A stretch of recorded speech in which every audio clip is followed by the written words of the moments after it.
Hi, welcome to Import. In this video, we are going to discuss few more important terms that is used in cost accounting. So let's move on. We have first is cost center. So what is a cost center? Cost center is basically it can be a location, person, item of equipment in respect of which cost may be ascertained and related to cost unit for control purposes.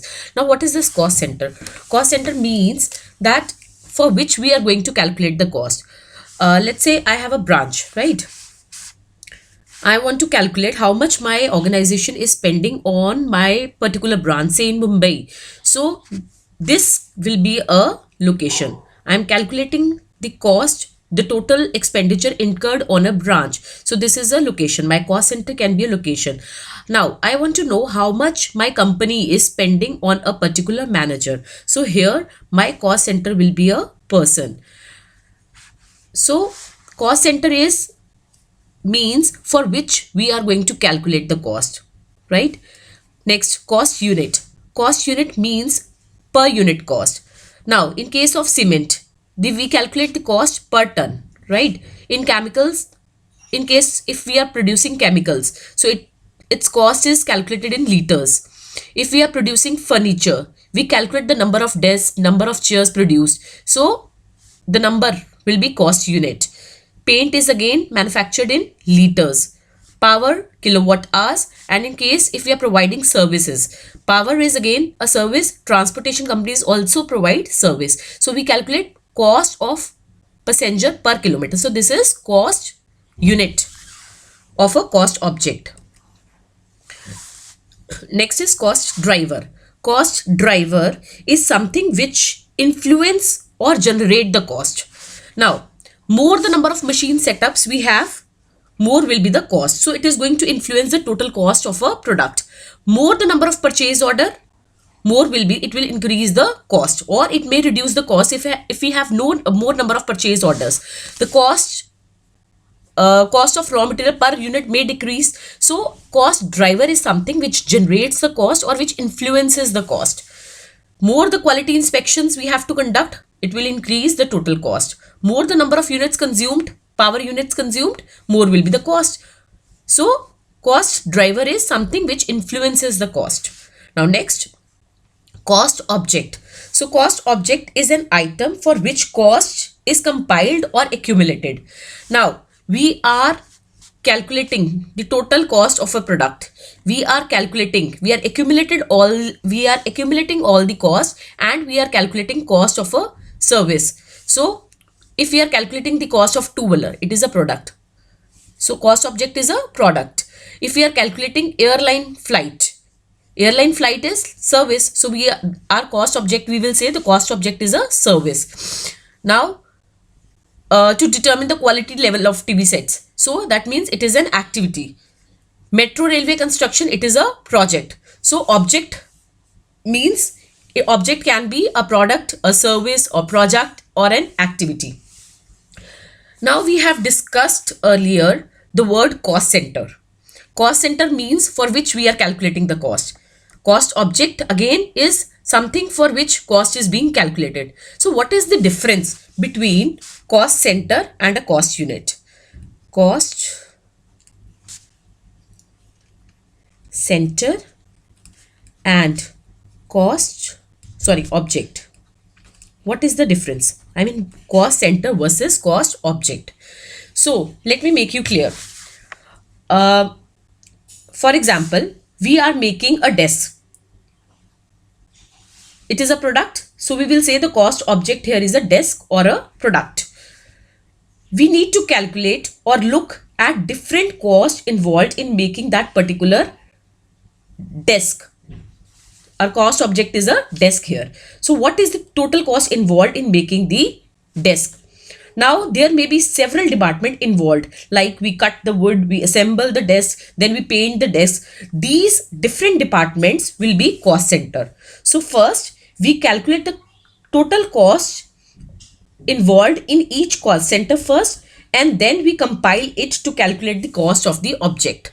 So cost center is a narrower term than the cost object.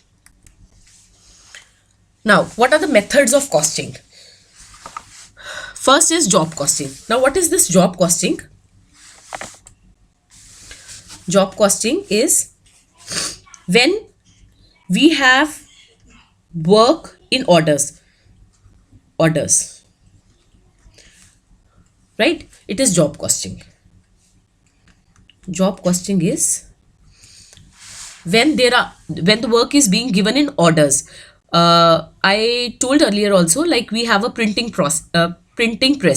Now we cannot calculate the total cost of a card because the requirement of the our total cost depends upon the requirement of the customer. Say if the customer say, I want visiting card of this quality, this size, this design, so cost may vary. If a customer say, I want a cheaper quality card, want a better quality card. If one customer say, I want a cheaper quality card, and another customer says, I want better quality card, so cost may vary. So total cost depends upon the orders of the customers. So it is known as, when we calculate the cost of each order, it is known as job costing. Batch costing is when the work is being done in lots. When we make batches, so when the work is being done in lots, so it is generally in toy making industry. Process costing is when the product is manufactured by different processes, like we have process A, we have process B, we have process C, and then the final output is being produced. So we calculate the cost of process A first, then the process B cost is being calculated, cost for process C is calculated, and then we accumulate the total cost to get the cost of the product.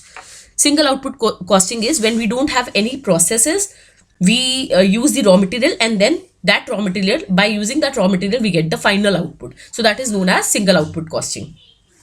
Service costing is generally when we do not manufacture any product, we provide services. Like for example, in case we have transportation, sorry,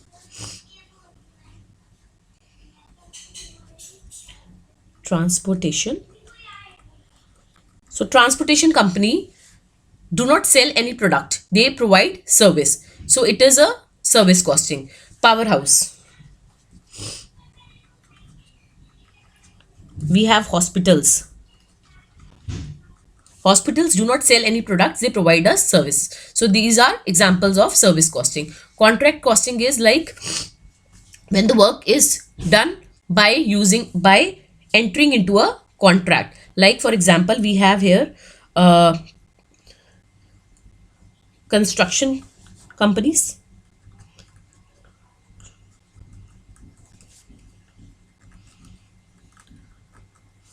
In case of construction companies, we have contract costing. So these are different methods of costing.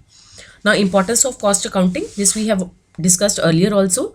Cost accounting helps in cost ascertainment. We calculate the total cost of the product, which further helps in determining the selling price. Cost controlling, we have different techniques to control the cost. We have material controlling techniques wherein we control the cost of the material. We have different techniques like standard costing. We have budgetary control wherein we estimate the cost, predetermined cost, and then actual cost is being ascertained. We compare the actual cost with the standard cost and find out the variances. If there are variances, then we take corrective action. This cost controlling techniques further helps us in measuring the efficiency of the business. Again, next is determining the selling price. If we have ascertained the cost, we can add on a profit margin to it and we can determine the selling price. And then decision making, cost controlling and cost accounting also helps us in decision making, whether we should make the product, whether we should buy the product. We can compare the cost of making the product, or if we buy the product from the outside supplier, we can compare the cost of these two and we can take the decision accordingly. So cost accounting helps us in decision making. Preparation of budget. Preparation of budget is like we prepare predetermined budgets, then we measure our actual performance. Actual performance is compared with the budgeted and the deviations are being calculated. Next, advantages of cost accounting. It is similar to importance. The same helps in price fixation, helps to face the competition because we are using cost controlling techniques. So it helps us in facing the competition, helps in budgeting. We prepare the predetermined budget against which the actual performance is being compared. So it will further help us in reducing the wastage, cost controlling, cost reduction. This we have already discussed in our first presentation. Helps in the selection of best alternative. We can compare the cost of different alternatives and we can choose the best alternative from it. Helps in decision making, already discussed. Optimum utilization of resources. When we are using cost controlling techniques, it will control the wastages and it will result in optimum utilization of physical resources. Thank you.